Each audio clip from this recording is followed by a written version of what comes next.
2015 में 67 सीटें और 2020 में 62 सीटें आम आदमी पार्टी को मिली थी। इस बार क्या समीकरण बनते नजर आ रहे हैं आपको?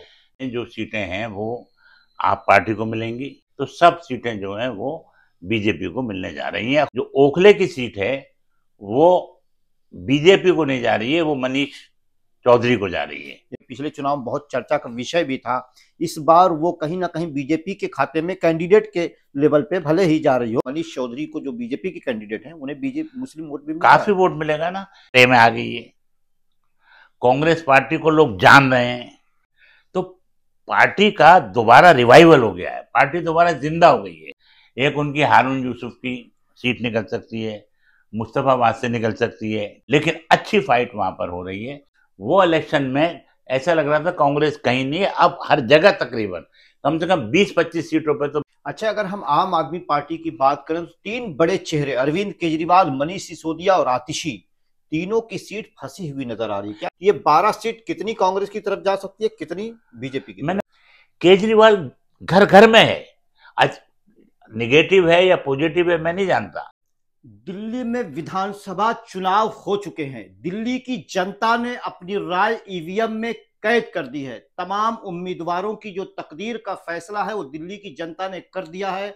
8 तारीख को नतीजे आने वाले हैं, इसी पर हम चर्चा करेंगे। हमारे साथ चर्चा करने के लिए मौजूद है वरिष्ठ नेता और मशहूर समाज सेवी वसीम अहमद गाजी साहब, जिनसे हम जानने की कोशिश करेंगे कि आखिर क्या हो सकते हैं दिल्ली के नतीजे। क्या दिल्ली की जनता एक बार फिर से अरविंद केजरीवाल को मौका देने जा रही है या यहाँ के लोग इस बार बदलाव करने जा रहे हैं? देखिए, तकरीबन इलेक्शन हो चुका है। इस बार मैंने खास तौर से दिल्ली का काफ़ी दौरा भी किया, लोगों से भी मिला, उसका जो स्टडी की, तो मैं इस नतीजे पे पहुंचा हूं जो मौजूदा दिल्ली की स्थिति है, जो दिल्ली की पोजीशन है, वो ये है कि दिल्ली कोई ना तो कोई जात पात पे इलेक्शन या हो रहा है, ना मजहब की बुनियाद पे हो रहा है। यहाँ जो इलेक्शन हो रहा है वो ये दो लोग देख रहे हैं कि हमें जो सुविधा है वो कौन सी पार्टी है, क्योंकि बीजेपी यहाँ पर 5 साल राज कर चुकी है, कांग्रेस ने भी काफ़ी सालों 15-16 साल कांग्रेस रही है, और तकरीबन 11-12 साल जो है वो केजरीवाल रहे हैं। यहाँ सबसे ज़्यादा जिन लोगों से मैं मिला वो हैं जो बिजली के लाभार्थी हैं। उनका कहना यह है कि चाहे अनएथोराइज है, चाहे एथोराइज है, चाहे पॉश एरिया है, चाहे गोल्फ लिंक है, जितने भी इलाके हैं सब में बिजली की सुविधा जब से आप पार्टी आई है, बिजली की सुविधा है। और इंसान की जो जीवन है उसका सुबह उठता है तो आरंभ जो है बिजली से होता है, और रात को सोता है तो उसका इख्तिताम, उसका एंड भी जो है वो बिजली से होता है। बच्चों का सुबह उठना, उनको नाश्ता देना, स्कूल जाना, उनके एग्ज़ाम में तैयारियां करना, उनको जो है माता पिता को रात को उठ के दवाई देना, उसमें बिजली का रोल बहुत ज़्यादा है। तो शीला दीक्षित जी के ज़माने में भी बिजली का अच्छा था, लेकिन उतना अच्छा नहीं था। लोगों ने इन्वर्टर लगाए हुए थे, जनरेटर लगाए हुए थे। और मैं आप पार्टी का कोई बहुत बड़ा मैं सपोर्टर नहीं हूँ, लेकिन बात तो मुझे सही बतानी है आपको। तो जो केजरीवाल के आने के बाद लोग ये कहते हैं, लोगों से मैं मिला, उन्होंने कहा साहब इन्वर्टर नहीं बिकते हैं, इन्वर्टर हमारे यहाँ है नहीं, थे तो ख़राब हो गए, और जो हम लोग टॉर्च इमरजेंसी लगाते थे उसकी भी ज़रूरत नहीं पड़ती है, जनरेटर भी हट गए। तो ये एक मुद्दा है, बहुत बड़ा मुद्दा है ये, जीवन का सबसे बड़ा मुद्दा जो है, जैसे कि अब पानी है, अब आपके घर में मोटर चलानी है, पानी आएगा, पानी जब आएगा जब बिजली आ रही होगी, आपका मोबाइल जब चार्ज होगा जब बिजली होगी। तो हम जो है बिजली से जुड़े हुए हैं, और अगर कोई पार्टी बिजली पे अपने मैनिफेस्टो में लोगों को यकीन दिला देती, जो नंबर 2 पर है वो तो बीजेपी है दिल्ली में, जो आने वाली है नंबर 1 पे भी हो सकता है, लेकिन अगर कोई भी पार्टी बिजली की काट कर देती कि हम केजरीवाल के मुकाबले में बिजली ज़्यादा देंगे, अच्छी देंगे, रेट नहीं बढ़ाएंगे, तो ये इलेक्शन किसी भी तरफ जा सकता था। लेकिन चूंकि ये जात पात पे इलेक्शन नहीं है, ये मजहब की बुनियाद पर नहीं है, क्योंकि यहाँ सब लोग रहते हैं, यूपी के, राजस्थान के, बिहार के, तमिलनाडु के, तो इसलिए इस वक्त जो पोजीशन है वो नंबर 1 पे जो है वो आप पार्टी की है, नंबर 2 पे जो है वो बीजेपी की है, और नंबर 3 पे कांग्रेस की है। लेकिन जिस तरीके से देखा गया कि 2015 में 67 सीटें और 2020 में 62 सीटें आम आदमी पार्टी को मिली थी, इस बार क्या समीकरण बनते नजर आ रहे हैं आपको? देखिए, मुझे ये ऐसा लग रहा है कि 45 से 48 के बीच में जो सीटें हैं वो आप पार्टी को मिलेंगी, और बाकी जो सीटें हैं 3-4 सीटें छोड़ दीजिए, सेफ साइड। वैसे तो मुझे उम्मीद नहीं है कांग्रेस को एक भी सीट मिलेगी, लेकिन फिर भी 3-4 सीटें जो हैं जहां पर बहुत ताकत से ये लोग लड़ रहे हैं, तो 3-4 सीटें उसमें से बाकी जो 45 से 48 आपके आप पार्टी की हो गई। उसके बाद 3-4 सीटें छोड़ दीजिए, तो सब सीटें जो हैं वो बीजेपी को मिलने जा रही हैं। खास तौर से जो ओखले की सीट है, जो मैं मतलब बिल्कुल साफ बात कर रहा हूँ, जो ओखले की सीट है वो बीजेपी को नहीं जा रही है, वो मनीष चौधरी को जा रही है। यानी आपने बहुत बड़ी बात कही कि मुस्लिम बाहुल सीट ओखला की है, जो कि शाहीन बाग का भी पिछले चुनाव में बहुत चर्चा का विषय भी था। इस बार वो कहीं ना कहीं बीजेपी के खाते में कैंडिडेट के लेवल पे भले ही जा रही हो, देखिए, लेकिन बीजेपी के खाते में जा रही देखिए पहले भी जब मैं इलेक्शन लड़ा था 2 बार, है। तो भी बीजेपी का कैंडिडेट था, लेकिन ना उसका कोई जिक्र था, और वो तीसरे चौथे नंबर पे, तीसरे नंबर पे जाता था। लेकिन मनीष तिवारी का जो मुद्दा है, मनीष चौधरी का, वो ये है कि ये लोग जो है 12 साल से, 11-12 साल से यहाँ पर हैं, और ये कांग्रेस में थे। तो इनका एक तो हिंदू मुस्लिम तो मुद्दा है नहीं, वैसे भी जिस गुर्जर समाज से आते हैं, और इनके जो बाप हैं जयप्रकाश जी, वो जामिया मिलिया से पढ़े हुए हैं, और उस वक्त मैं भी जामिया में पढ़ता था। दूसरी ये बात है कि ये सबका काम करते हैं, जो इनके डिपार्टमेंट का काम है वो भी करते हैं, और जो मनीष चौधरी के जो डिपार्टमेंट में नहीं आता है, जैसे आप दिल्ली जल बोर्ड की कोई प्रॉब्लम लेके चले जाइए तो उसको भी कोशिश करते हैं करने की, पुलिस का कोई समस्या लेके चले जाइए, तो मनीष चौधरी की छवि बहुत अच्छी है। वहां पर जो है, जो तकरीबन 50% जो है वो उस इलाके में है, जिसको हम उस इलाका कहते हैं, और 50% तकरीबन यहाँ पर है, हो सकता है थोड़े ज्यादा हो। तो उधर क्या हो रहा है कि उधर एक ही कैंडिडेट है इस बार, कोई कैंडिडेट दूसरा है ही नहीं, ना उसका नाम है, ना उसका बैनर है, ना पोस्टर है। तो सीधी सी बात है, 50% में एक है, तकरीबन 50%, और 50% में 3 है, और वो भी ऐसे लड़ रहे हैं, एक दूसरे को गालियां दे रहे हैं, एक दूसरे का अनादर कर रहे हैं, बेइज्जती कर रहे हैं, और इलेक्शन खराब कर दिया है। और ओवैसी साहब जो बीजेपी के एक तरीके से मैं कहूँगा कि बीजेपी द्वारा जिनको लाया गया है कि मुस्लिम वोटों को जो है खराब करें, तो वो अपना रोल अदा कर रहे हैं। अच्छा, मैं मनीष चौधरी का इंटरव्यू कर रहा था तो वो भी ये भी दावा कर रहे थे कि हमें मुस्लिम वोट भी मिलता है, हम बहुत सारे मुसलमानों का काम करते हैं। क्या वहाँ मनीष चौधरी को, जो बीजेपी के कैंडिडेट हैं, उन्हें बीजेपी मुस्लिम वोट भी मिल रहा काफी है? वोट मिलेगा ना, क्योंकि जब ये अभी भी जब ये काउंसलर हैं, पार्षद हैं, तो इनके बहुत सारे एरिया हैं जहाँ पर जो मुस्लिम वोट हैं, जैसे कि जसोला पॉकेट 9 है, जसोला गांव है, आपका ओखला बिहार है, तो इनके इलाके में बहुत मुस्लिम है। मैं उस दिन एक प्रोग्राम में गया था, तो जसोला में तो बहुत मुस्लिम है, किराएदार बहुत मुस्लिम है। इनके यहाँ सबका काम होता है। ये तो मैं लिख के देता हूँ, ये तो मैं लिख के देता हूँ कि मनीष चौधरी के यहाँ कोई हिंदू मुस्लिम बात नहीं होती है, सबका ये काम करते हैं, और दिल से करते हैं, क्योंकि ये रात दिन पॉलिटिक्स करते हैं ना भाई, रात दिन राजनीति करते हैं, तो रात दिन लोगों का काम करते हैं। अभी अभी हर्ष मल्होत्रा आए थे, कैबिनेट मिनिस्टर, रोड की बहुत बड़ी समस्या थी, तो डीडीए कहता है हमारा नहीं है, एमसीडी कहती है हमारी नहीं है। तो मनीष चौधरी, हर्ष मल्होत्रा जो गडकरी जी के जो नंबर 2 हैं, और सड़क जो डिपार्टमेंट है उनके अंदर आता है, तो ये गए वहां पर, और उन्होंने कहा कि साहब ये किसी तरीके से बनवाइए।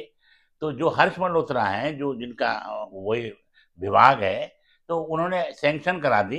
अब कुछ वजह से जो आपका पॉल्यूशन था उसकी वजह से रुकी हुई थी, तो ये बहुत बड़ा काम करते हैं, मेहनत करते हैं। तो मैं मनीष को पार्टी बेस पे नहीं लेता हूँ, हिंदू मुस्लिम बेस पे नहीं रहता हूँ, मैं एक अच्छे इंसान के तौर से मैं मनीष के लिए रिकमेंड करता हूँ। अच्छा, दिल्ली चुनाव का बिगुल खुद प्रधानमंत्री मोदी ने रैली करके बजाया था, और उन्होंने बड़ा दावा किया कि इस बार हम बदल कर रहेंगे। तो क्या इस तरह की संभावनाएं हैं कुछ? नहीं, देखिए ऐसा है कि मैंने फिर आपको बताया कि यहाँ जो लोकल इलेक्शन कहलाता है दिल्ली का, यानी एमएलए का, असेंबली का इलेक्शन कहलाता है, ये मोदी जी के ऊपर नहीं हो रहा है, बिल्कुल नहीं हो रहा है। ये मोदी जी के ऊपर बिल्कुल नहीं हो रहा है, ये कैंडिडेट्स के ऊपर हो रहा है, ये आप पार्टी के बिजली के उसमें हो रहा है। और दूसरी बात यह है कि आप ये बताइए ना, हरियाणा में क्या बदल गया, या जहां पर भी बिजली के बात ताल्लुक से बोल रहा हूँ, इस वक्त सबसे महंगी बिजली कहां पर है इंडिया में? महाराष्ट्र में, गुजरात में, हरियाणा में है। तो मैंने बोला ये इलेक्शन बहुत हद तक बिजली के ऊपर है, स्कूलों के ऊपर है, अस्पताल के ऊपर है। मैं ये मानता हूँ स्कूल और अस्पतालों में कुछ हुआ है, कुछ नहीं भी हुआ है, लेकिन मेन जो लोग हैं वो बिजली के ऊपर ये इलेक्शन है। और ये यमुना के ऊपर इलेक्शन नहीं है, ये गंगा के ऊपर इलेक्शन नहीं है, ये लोगों की सुविधाओं का इलेक्शन है। दिल्ली में लोग आए हैं खाने कमाने, एक एक कमरे में 4-4 लोग रहते हैं, अब उनको गर्मी होती है, गर्मी में सर्दी में गर्म पानी चाहिए, तो ये बिजली पे हो रहा है इलेक्शन। और मनीष तिवारी का जो इलेक्शन, मनीष चौधरी का जो इलेक्शन है, वो एक अच्छे इंसान के उस पर हो रहा है।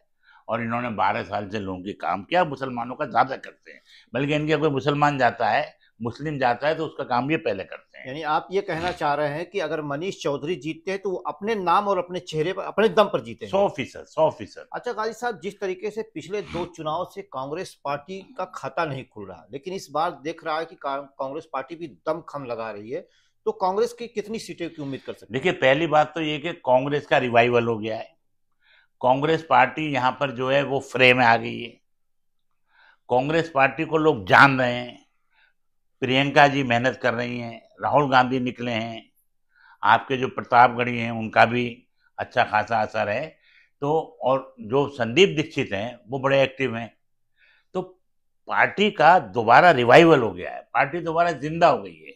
अब सीट में तो मैं समझ रहा हूँ कि 4-5 सीटें उनकी निकल भी सकती हैं। एक उनकी हारून यूसुफ की सीट निकल सकती है, मुस्तफाबाद से निकल सकती है, और अगर ये यूनाइटेड लोग लड़ते ओखले में, एक कैंडिडेट होता, तो ये भी निकल सकती थी। और मुझे एक ऐसा लग रहा है, और मैं बहुत बड़ा उनका फैन हूं, मैं अलका लांबा में समझ रहा हूं कि उनकी सीट भी निकल सकती है, लेकिन इतनी आसान नहीं है, क्योंकि वहां पे जो मुख्यमंत्री की कैंडिडेट है या जो मुख्यमंत्री हैं वो वहां से इलेक्शन लड़ रही हैं, लेकिन अच्छी फाइट वहां पर हो रही है। संदीप दीक्षित अच्छी फाइट दे रहे हैं, निकल नहीं रहे हैं, अलका लांबा भी फंसी हुई है। लेकिन ये है कि अब जो इससे पहले जो 2 इलेक्शन हुए थे, वो इलेक्शन में ऐसा लग रहा था कांग्रेस कहीं नहीं है, अब हर जगह तकरीबन कम से कम 20-25 सीटों पे तो मैं देख रहा हूँ, खुद मैं गया हूँ, सर्वे किया है कि कांग्रेस फ्रेम है, बल्कि जीत नहीं रही है। अच्छा, अगर हम आम आदमी पार्टी की बात करें तो 3 बड़े चेहरे, अरविंद केजरीवाल, मनीष सिसोदिया और आतिशी, तीनों की सीट फंसी हुई नजर आ रही है क्या? नहीं नहीं नहीं, बिल्कुल नहीं फंसी, फंसी हुई है। टफ तो हर हर हर इलेक्शन टफ हो रहा है। जहां तक केजरीवाल की सीट है तो बिल्कुल क्लियर है, वन साइडेड है। और आजसी की मैंने बताया कि ऐसा लग रहा है कि अलका लांबा फाइट दे रही हैं, लेकिन फंसी हुई नहीं है भाई, मुख्यमंत्री की नहीं, है। रमेश बिधूड़ी अच्छा कर रहे हैं ना? नहीं नहीं, बिल्कुल नहीं कर रहे हैं, रमेश बिधूड़ी को कोई वोट नहीं दे रहा है। रमेश बिधूड़ी को तो औरतें एक भी वोट नहीं दे रही हैं। रमेश बिधूड़ी के तो कोई कोई जिक्र नहीं है वहां पे। पैसा खर्च कर रहे हो, हथकंडे लगा रहे हो, ये मतलब सब गैर जरूरी, गैर संवैधानिक काम कर रहे हो, कुछ नहीं है। रमेश बिधूड़ी है ही नहीं, वो तो इलेक्शन में ही नहीं है। उसने अपने पैरों पे खुद कुल्हाड़ी मार ली। जो हमारी कन्याएं हैं, लेडीज हैं, स्त्रियां हैं, उनके उनके गालों की बात करते हो आप। हेमा मालिनी जी के भी गालों की बात उसी बयान में हो गई, और उसी में जो है प्रियंका गांधी के भी गाल आ गए। तो जो लोग खवातीन के, औरतों के, स्त्रियों के गाल तक पहुंच जाएं, उनको कोई अगर वोट देता है तो इस देश की बदकिस्मती है। अच्छा, जो अनुमान लगाया जा रहा है कि आम आदमी पार्टी 50 के आसपास सीटें लाएंगी, यानी उसकी तकरीबन 12 सीटें कम हो रही हैं। ये 12 सीट कितनी कांग्रेस की तरफ जा सकती है, कितनी बीजेपी की मैंने तरफ? बताया उसमें ज्यादातर तो बीजेपी की तरफ जाएंगी, और कांग्रेस उसमें अच्छी फाइट दे रही है। कांग्रेस की तरफ कोई सीट प्रैक्टिकली नहीं जा रही है, कांग्रेस फ्रे में है, फाइट में है। लेकिन मुकाबला जो लास्ट में जो इलेक्शन आए, जो रिजल्ट आएंगे, तो उसमें मैंने आपको बताया कि 45 से 48 सीट केजरीवाल को आएंगी, और बाकी जो आपकी सीटें बनेंगी 22, उसमें से जो है आप समझ लीजिए 17-18 बीजेपी को है, बाकी कुछ लोग लोकल भी तो लड़ रहे हैं ना, वो अच्छा लड़ रहे हैं, ऐसा नहीं है। मतलब कि जो इंडिपेंडेंट हैं उनको भी दिल्ली में 2-4 सीटें मिलती हैं और मिलती रही हैं। यानी मान लिया जाए कि इस बार भी अरविंद केजरीवाल जो आम आदमी पार्टी की सरकार है वो बनती नजर आ नहीं, रही है। सरकार उन्हीं की एक और भी बात है ना, देखिए अरविंद केजरीवाल जो है वो मुख्यमंत्री की सीट पे बैठती हैं आरसी, वो एक अलग मुद्दा है, लेकिन एक होता है डिफेक्टो चीफ मिनिस्टर, वो आज भी केजरीवाल हैं।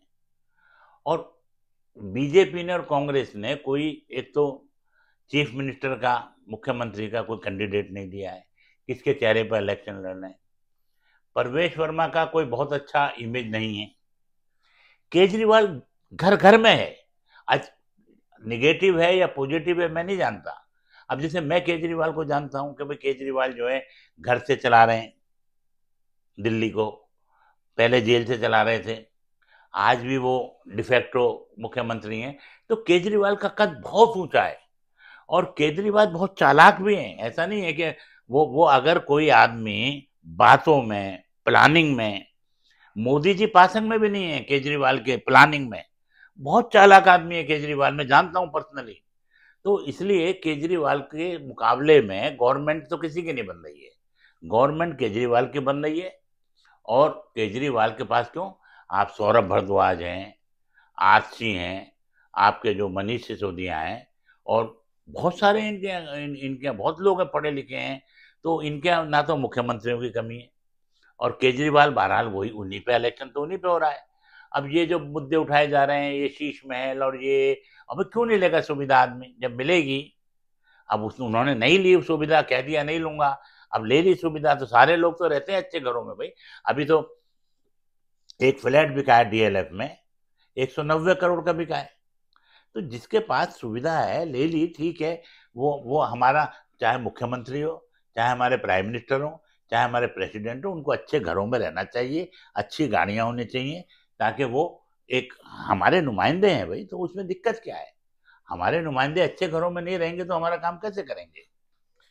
हमारे साथ मौजूद थे वसीम अहमद गाजी साहब, जो कि दिल्ली की राजनीति को बहुत करीब से जिन्होंने देखा है, दिल्ली में खुद कई बार चुनाव लड़ चुके हैं। इनका ये कहना है कि इस बार आम आदमी पार्टी की सीटें तो कुछ कम ज़रूर हो सकती हैं, लेकिन इस बार फिर से आम आदमी पार्टी की ही सरकार बनने जा रही है। लेकिन हाँ, कांग्रेस पार्टी का जो वोट परसेंटेज है वो कहीं ना कहीं बढ़ता नजर आ रहा है, और हो सकता है कि बहुत मुमकिन है कि 2-3 सीटों पर कांग्रेस पार्टी का खाता भी खुल जाए और भारतीय जनता पार्टी भी पिछले चुनाव से कुछ बेहतर करने जा रही है।